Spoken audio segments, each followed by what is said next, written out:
All right, welcome back to the Built to Grow podcast. I'm your host, Tim Lyons, in the studio, joined by Randy Angston. What's up, buddy? Hello, my friend. Good Shalom. day, my friend. Good day, good day. You know what? It's so funny. We're recording this episode the day before we go to Orlando for the Iron Circle experience. But we're so far ahead with our episode releases. This isn't coming out for like a month. Yeah. Exactly a month. We're a month ahead. And just kind of give you guys an idea, like in the beginning of time when we first started the podcast, we were always a couple weeks ahead. And then there were some days, like in the middle, we were like one day ahead. Oh, yeah.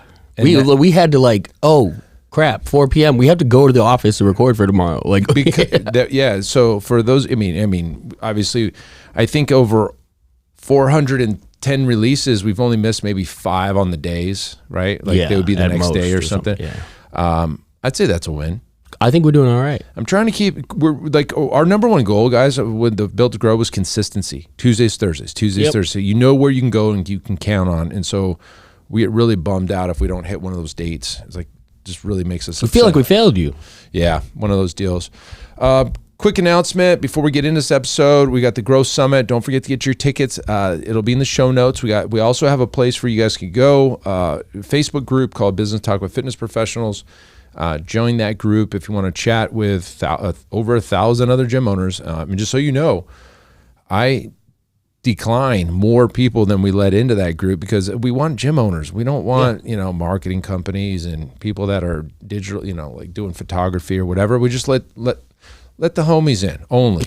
Only the homies. Right? Well, we've talked about it enough times. I mean, it's a safe place for gym owners to share successes, to ask for support, to, bounce, ideas and things off a soundboard. I mean, there's, like you said, over 1,000 people who own a gym in that group, and that's the purpose of that group. It's not a place come and be sold on, everything under the sun. Exactly. Okay, so this episode, guys, I really wanted to talk to you about, this is probably going to hit some people the wrong way. Maybe. It may be a surprise. The gym business, the fitness business, the business that we're in, not big box franchise, like enterprise level fitness businesses.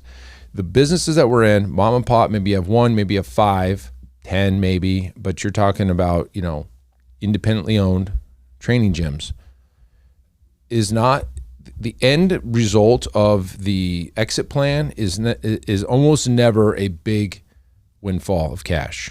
True. It's never a cash out type of situation. Has it happened? Absolutely. Yeah. You sell it to a client, you sell it to an employee for some lump sum with some buyout over time and maybe a little equity kicker or something like that over a long time. But most of the people that are making it the long run in this fitness business understand it's a cash flow business and not a cash out business. And what's the difference between the two? The biggest difference is on a month-to-month basis in the fitness business, you're going to spin off cash flow. Hopefully, if you're doing it right. Yeah, that's the goal. You've got excess cash that's coming off of the business. The gym owners and the groups that are doing the best are taking that cash flow and reinvesting it into something else. That's a fact. And this would go for even like an employee of a business. You have your living expenses covered, and then you have some extra cash that you can do other things with. And maybe it's $1,000, maybe it's $500, but you can put it in stocks, you can put it in whatever investment that you're comfortable with. Yeah. But I think the end result of, I guess, call it retirement, because a lot of gym owners in this world, in their 20s, they're not thinking retirement, 30s. I mean, I was 29 when I started the thing. You're not thinking about retirement. I wish we were. Wish they were. But, I know. As much as my dad pounded, hey, you need to think about this. You don't, because you're barely making ends meet. You're barely like, where am I going to pull off even a couple $100, Dad? Like, what are you talking about? Thank God he did. Like when I was 22, he forced me to get a whole life insurance policy that I still have this day. And it's got big cash in it that I can loan to myself and do other things with. Leverage. Yeah, leverage it. And I have over the years. I've taken loans out, paid myself back with it, and all kinds of cool stuff with it. But you have to think about what's next. Yeah. Okay. what is next as a gym owner? And I think, as I get older in this game and grayer or whatever, it's more front and center. What are we doing? Like, what's the exit goal? Do I think I'll ever sell the gym? I doubt it. Why would I? It spins off plenty of free time for me. It doesn't take much of my time and cash, and I can do other things, right? And so you as a gym owner, what's the game plan? And we brought it up before the show. If you're just starting a gym out, we've got a buddy in the industry, Tommy, who's just starting this business out like right now. Yeah. Right? He's just finished his build out, and he probably is listening to this right now. And I think what I was telling you, Randy, I was like, a guy like Tommy John, who's got a business, and if he hears this episode now, and he can set himself up for huge success if he takes the cash flow from the business and reinvests it into something else, retirement plans, stocks, bonds, another business, whatever it is, versus hoping for this big home run 10 years down the road that somebody's gonna come and give you $1 million for the gym. Yeah, and it's an important thing, and it's especially at the beginning, right? Like when you're figuring things out, that's when it's most valuable, because much to Parkinson's law, right? Your expenses are going to grow to meet your income essentially, and if you don't have, much like profit first, right? If you don't have some of these things baked into where that cash is going, right? Like the cash that's coming in, if you don't have some of that stuff set aside for reinvesting, and maybe it's back into the business in the beginning, or maybe it's into the marketing in the beginning, or things like that, but at least you know that you have this this percentage of income coming in that's designated for future investments, leveraging. You have that baked in. You can absolutely get further than if you're just tossing some cash to the side whenever you feel like you can afford to pull it out. You know what I mean? And you can structure it and automate it. Exactly. And that's the real way to leverage things especially over time, right? You're not, because again, the first thing to go is those things, right? When it's your lights or payroll or putting money into an investment, you're going to cut that investment off right away to make sure your employees get paid, or you keep your lights on. And if you forecast all of that stuff from the beginning, set up the plan, you now know what you're fighting for and where all of those things have to come from and go. Yeah. It's about discipline. It's about planning. It's about discipline. It's about spreadsheet after spreadsheet, knowing your numbers. And unfortunately, I'm going to go on a limb. I'm saying most gym owners have no clue what's going on in their business financially. It's always a look back. Yeah. Your P&Ls are a snapshot of what happened, not what is happening. So they look and I've been in this, but I've done this plenty over the years. You're like, oh, there's cash in the bank. I guess we're good. Right. I guess we're good. And then you forgot about some big bills coming out, and then you look and it's like, what? I thought we had like a bunch of cash. Where did that go? Right. And that happens. It surprises you. And so it's about being disciplined. It's about having a plan. It's about looking forward. It's about knowing the end goal. That's pretty much it. And last episode, Randy, you were saying this is not rocket science. This is like, you run the play. Yeah. This doesn't have to be rocket science either. Your base operating expenses every month. You should.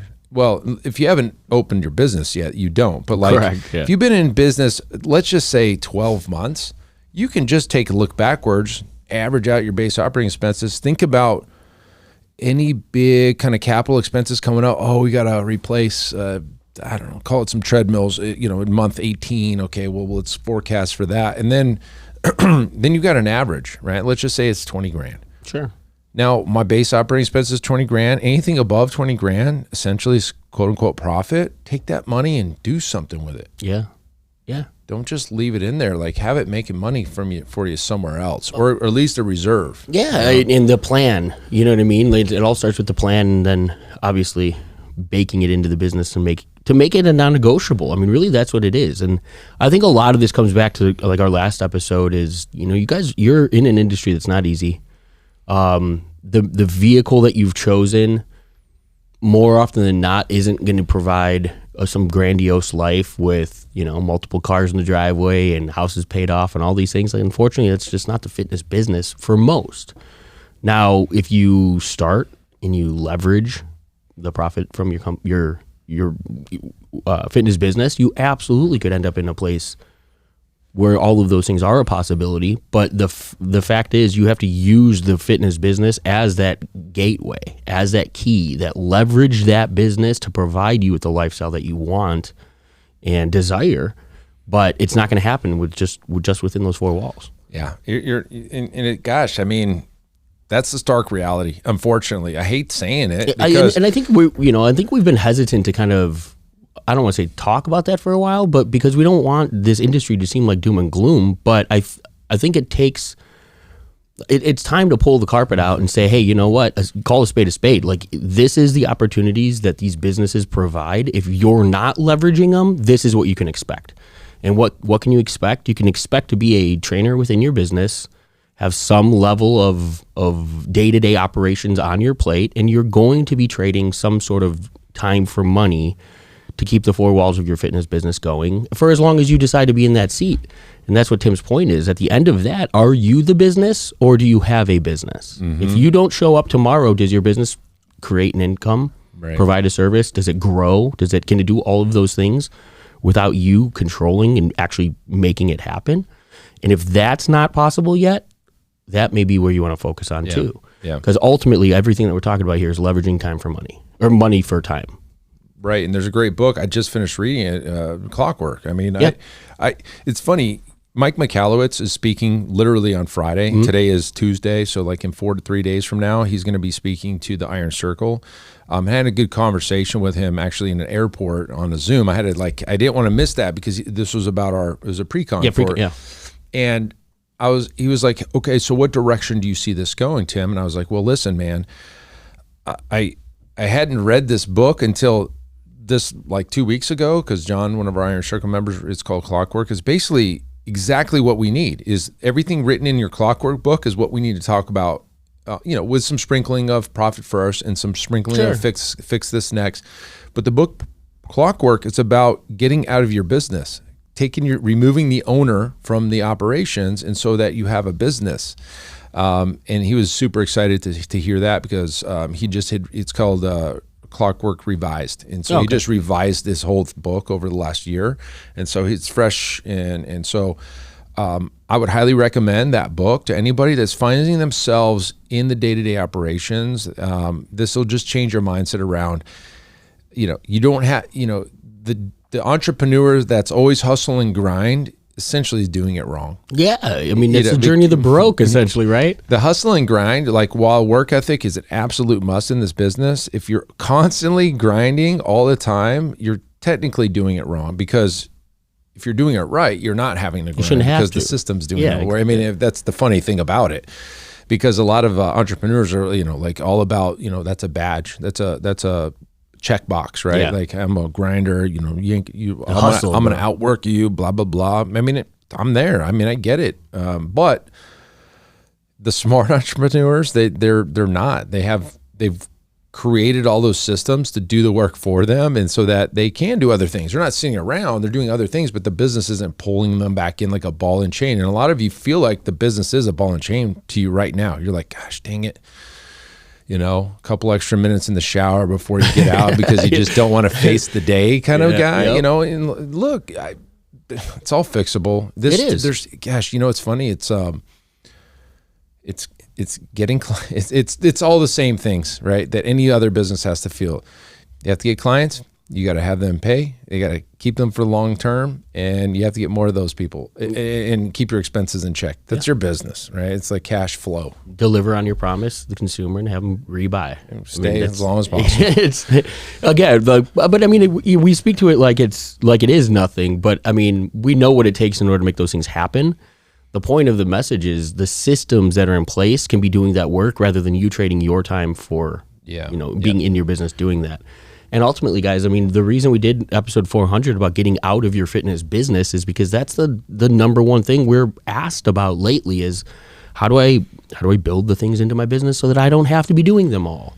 And that's really where your time needs to be focused on. I'd say, the progression of the gym owner, right? Making sure your recurring revenues exceeding your base operating expenses. That's your first mission. Boom. When you're there, now you have clarity. Now you can start to figure out, okay, what is this business going to look like? what pieces of the puzzle do I need to have in place, whether it be systems, automation, software, whatever, to do the brunt of this work? Or does it have to happen on, somebody in the business in order to do it? Yeah. And that's where your staffing structure and your systems come into play. But ultimately, if you are the answer to all of those things, then you are the business, and you have to start figuring out how to put that stuff on systems and staff so that you can leverage the business and get something out of it. I love it. Reoccurring revenue exceeds base operating expenses is your first mission, because even if that means you're doing all the work, that's still the mission one, is to get your, absolutely, because without the cash flow, you can't get out of the business anyway. You're going to have to do the work. So if you're in the business right now and your base operating expenses are exceeding your income, you have to stay there. You can't get out. You have to get your income at a point where it's paying for all the bills in reoccurring revenue. And that's very important, guys. I don't know. I mean, we talked about it, but like, it's probably the number one thing that most people are missing. And like, that's the key to the next door. That's exactly it. That's the box you have to check in order to get to the next level. You have to get there first. And so that might mean 50, 60, 70 hour weeks until you get there. But guess what? That should be the goal. And now that you know that that's the goal, you can work towards that, right? If you hadn't heard that, you're probably just working to work. And it's like, well, when do I get a chance to, when is it okay for me to leave? When your recurring revenue exceeds your base operating expenses, you can go to the next room, which is the systems of the business that remove the gym owner. There you go. And that's our coaching program, by the way. We've revamped the whole thing. And we're so stoked on it because it's like, it's a journey. You could start at any point, but the end goal is you've got a business that runs without the owner involved, whether or not they want to or not. They don't have to. Mm-hmm. And the reoccurring revenue exceeds the base operating expenses. And then that's when the fun starts. Think about this, guys. Think about if you had a business that you didn't have to go into today, like you wanted to go on a 4-week vacation with your family, it's going to run without you. You knew all your bills were paid in reoccurring revenue, meaning there's already memberships on the books that exceed any expenses that are going to come up in the next 4 weeks while you're on vacation. How does that feel? Can you do that today as a gym owner? Is that something you can pull the trigger on and like next month be gone for 4 weeks? If it's yes, amazing. You're probably a good candidate for the Iron Circle. Yeah, because that's what those folks can do, right? I mean, most of them. I mean, that's like they're doing other great things. So if you can't get there, if that's not something you can do, 4-week vacation, all the bills are paid, all that's running an operation, you take a step back. It's my recurring revenue exceeding my base operating expenses. No, start there. Start there. That's the secret. That's the secret to success in the fitness industry. And we have a coaching client that's like full blast focused on that. I was thinking about that as you were going through that. Like he's checking that first box right now. He's like so close to having that. And so stoked. And now what did he do? He sent us a list of things that he needs to accomplish in his business, and all of them, we were talking about it today. I was like, well, does he have this system? Does he have this? Not yet. Okay, cool. 3/4 of that list is done with one of those. Mm-hmm. Like the time that he's going to have now that he's in a position to install these systems and probably, a couple more individuals in his business over the next, few weeks or so. Yeah. His life is going to be different, not just the P&L. And that's the coolest thing. Yeah. Gosh, I love it. Changes the game. So we're pumped to get on this plane tomorrow and go out to the Iron Circle. We'll let you know all about it, but you probably won't hear about it for a month from after it happens. So hopefully that helps you guys. It's a cash flow business. What are you doing with that cash? Can you get out? All that stuff's important. Hopefully this helps you kind of wrap your mind around that. That's it for this episode, guys. Until next one, keep changing lives. Bye. All right, and thank you for listening to that episode of the Built to Grow podcast, where we help gym owners win. Now, do you want to connect with me and other gym owners online? All you need to do is join our private Facebook group, Business Talk with Fitness Professionals. Just head on over to Facebook and type in Business Talk with Fitness Professionals, and when you do, we're going to give you our 10 marketing strategies 7-figure gym owners use to win. I look forward to seeing you in the next episode. Until then, keep building something great.